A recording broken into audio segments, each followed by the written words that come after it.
Welcome to another quick review from Ultimate DIY. Today, guys, we are going to look at my NEEWER cage.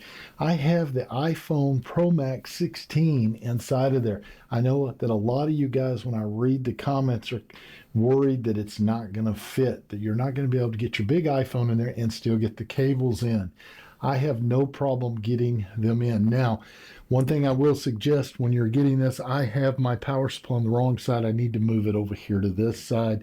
I just set it up to make sure that everything is working great. This has a ton of connections on it. The one I picked up has the handles with this self-power button on it where I can actually start my unit just simply by clicking. But I have my Samsung hard drive on the very top. I have my power supply down here on the back side. I have everything I need to have a self-contained, fully recording unit.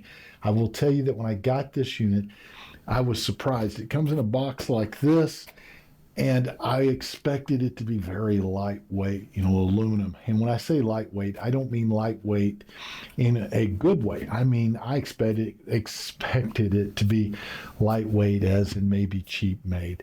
And I figured it would work okay for a while. Well, let me tell you, it is heavyweight. Much better made than I expected, much larger than I expected.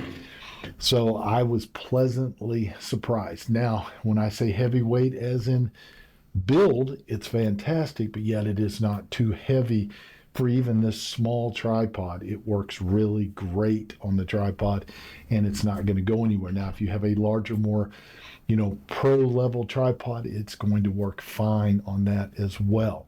So if I was going to rate this on a scale of 1 to 5, I'd have to give it 5 stars because of the build quality and just the fact that it will last a long time.